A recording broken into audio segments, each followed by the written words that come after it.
안녕하십니까 여러분, 도란도란북스의 잔쌤입니다. 드디어 대한민국 최초로 영어 음소의 소리값을 한글로 정리한 도표를 여러분들께 공개해 드리도록 하겠습니다. 원래는 구독자 200명 되면 이렇게 딱 해서 맞춰서 하고 싶었는데 뭐 안 되겠네요.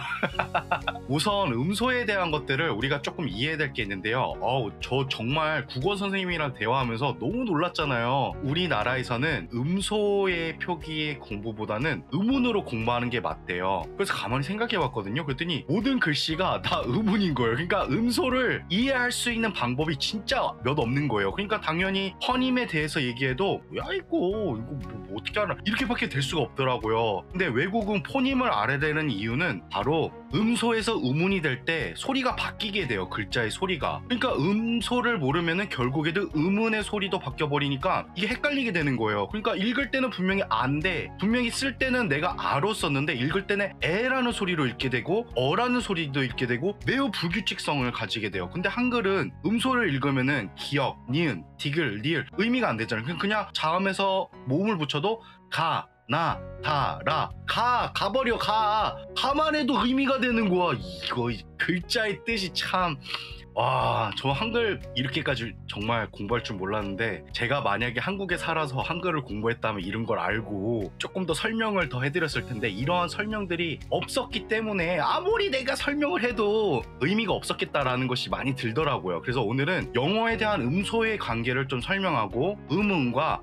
포네릭, 즉 말할 때 발성으로 나타내는 음성의 글자 있죠. 그걸 포네틱을 하고, 그러니까 영어를 알기 위해서는 포님과 포놀로직과 포네릭의 이 합 세트, 이 세트를 내가 기억하고 있어야만 글씨와 글자와 읽기가 이렇게 딱 떨어지게, 맞아떨어지게 되는 거예요. 근데 우리나라 파닉스는 한글에 기반돼서 만들어졌기 때문에 음운으로 시작하게 돼요. 그러니까 음운으로 시작하다 보니까 처음 짧은 것들은 이렇게 이해가 되는데 syllable, 음절로 넘어가게 되면서 이게 글씨의 흐름이나 이런 것들이 맞지가 않는 거예요. 그러니까 읽을 때도 머뭇거릴 수밖에 없고, 쓰면서 딕테이션, 받아쓰기 할 때에도 되게 힘든 거예요. 단어를 어렸을 때 통으로 외우는 거야. 원래 글자는 소리인데. 그래서 이러한 것들을 조금 이해시켜 드리고자 이렇게 음소에 대한 활용에 대한 법들, 원칙들을 알려드리고 싶어서 이렇게 영상을 만들었습니다. 되게 독특하게 보이거든요, 글자들이요. 근데 우리 손자들이 이렇게 공부하셨어요. 그리고 우리도 그렇게 공부해야 된다고 저는 생각해요. 정확한 발음만 글자를 통해서 낼 수만 있다면은 사용하는데 무슨 문제가 있어요? 단지 아쉬운 점은 쌍자음들을 많이 사용해야 되는데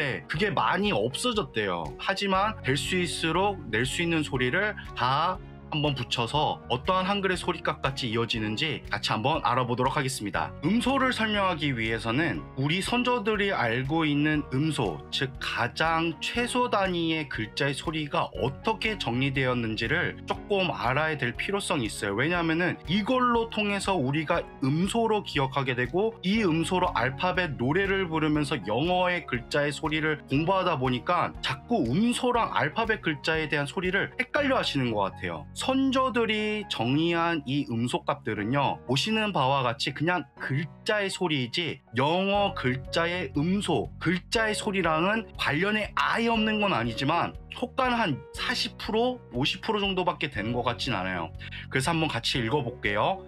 A, B, C, D, E, F, G, H, R, C, K, L, M, N, O, P, Q, R, S, T, U, V, W, X, Y, Z. 그리고 그 옆에 보면 알파벳 2회 소리들도 있죠. O, O, 시, 크, 드, 즈, 시, 하, 호, 그, 크. 이렇게 되어 있어요. 그러니까 알파벳 음소는 작은 글자들을 음운으로 이렇게 만들어서 글자의 소리를 읽히게끔 만들어야 되는데, 이거 부족하지 않나요, 소리가요? 우리도 알파벳을 읽을 때 A, B, C, D, E, F, G 이렇게 읽잖아요. 근데 그거는 음소의 소리가 아니라 글자를 조금 빨리 인지하기 위한 도구로서의 역할이지 소리의 음소랑은 관계가 거의 없어요. 그러니까 아무리 몇 번, 몇십 번을 불러도 의미가 없는 거예요. 그러다 보니까 아이들이 알파벳 노래를 A, B, C, D, E, F, G,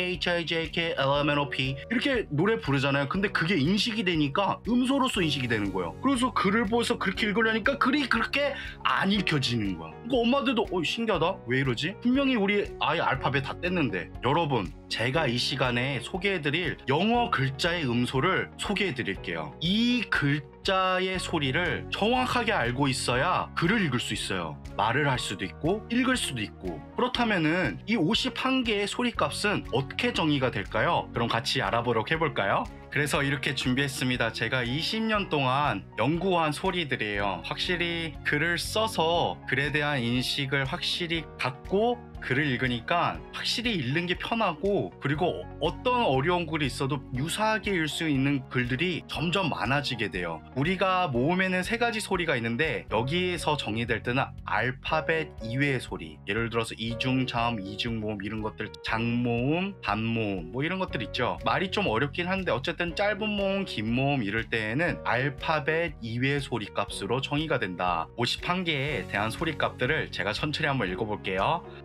아, 브, 크, 스, 드, 에, 에이, 프, 그, 즈, 허, 이, 아이, 이, 즈, 크, 어,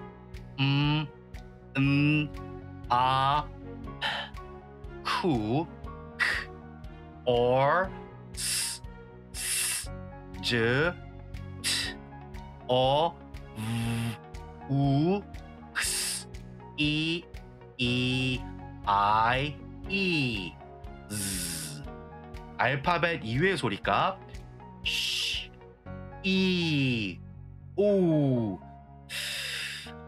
으, 우, 에이, 츠, 응, 유, 오이, 아우, 우, 이렇게 해서 총 51개의 소리값이 있고요. 플러스 하나 더해서 의 소리도 있는데요. 그냥 51개의 음소만 정확하게 이해하고 있으면은 글자를 글자 그대로 읽을 수 있어요. 제가 오늘 알려준 이 음소 값에 대한 것을 잘 몰랐다, 처음 들어본다, 그러면은 이제 영어의 기준이 생기는 거예요. 이 소리 값을 알고 있는 분들은 글을 은연중에 잘 읽게 돼요. 언어 전문가들이 그랬잖아요. 아이들은 36개월 전 미만이 되면은 뇌에서 음소를 가려주게 돼요. 근데 우리 한글에서는 음소보다는 음운으로 발달한 글자이기 때문에 음운이식이 빠르게 돼요. 하지만 여러분, 파닉스에 대한 기준은 뭐냐면은 음소, 퍼님과 퍼널러지와 퍼네릭에 대한 awareness, 인식이 돼야 된다고 해요. 이러한 글자의 인식이 바로 기준이 돼야 어떠한 글자든 오래도록 기억할 수가 있어요. 말 잘하고 싶잖아요. 글을 잘 쓰고 싶잖아요. 읽기도 잘하고 싶잖아요. 그럼 뭘 해야 되나요? 글자의 최소 단위를 공부해야 되는 거예요. 글자의 최소 단위를 왜 공부해야 되느냐? 왜냐면 영어의 글자는 음운이 되면서 퍼널러지가 되면서 바로 바뀌게 돼요. apple 이러지 않고 apple 이러잖아요. 그쵸? 애가 되는 소리가 되는 거예요. 그러니까 이게 자음에 따라도 바뀌고, 첫 겹자음 발성, 끝 겹자음 되면서도 고정된 소리값들이 있어서 앞에 따라 글자가 안 변할 때도 있고 뒤에 따라 글자가 변할 때도, 이거 뭐 완전 규칙이 없어. 우리 한글은 딱 정해서 가, 나, 다, 라, 마, 바 정확하잖아요. 근데 영어는 이렇게 될 땐 이렇게 바뀌고 저렇게 될 땐 저렇게 바뀌고, 아마도 그 오랜 시간 동안 여러 언어들이 이렇게 붙이면서 하다 보니까 이러한 규칙들이 불규칙하게 생겨난 게 아닌가 저도 싶어요. 어른들도 똑같아요. 토익 탭스 막 공부했다가 책만 덮으면은 그때 단어를 외웠었는데 보면 또 기억나겠지? 기억날까요?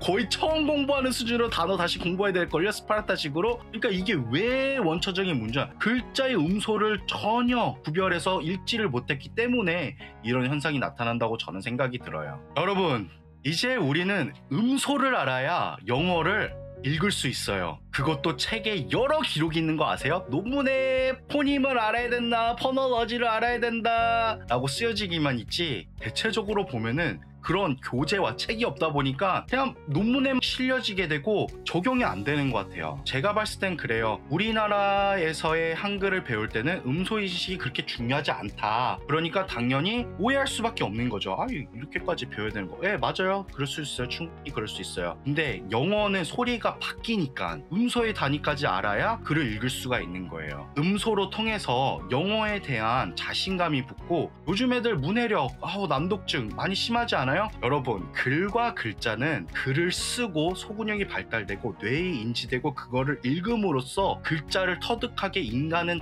설계되어 있어요. 음소와 음음과 음성에 대한 기준, 파닉스는 이게 기준인 거예요. 그래서 다음 영상에서는 이 도란도란 북스의 교재를 어떻게 활용해야 될까 하는 것에 대한 동영상을 올리도록 할게요. 지금까지 영상을 시청해 주셔서 감사합니다. 영어의 소리를 정복하는 그날까지 여러분들과 함께 이 도란도란 북스가 함께 하겠습니다. 그럼 다음 시간에도 뵐게요. See you next time. Bye bye. 감사합니다.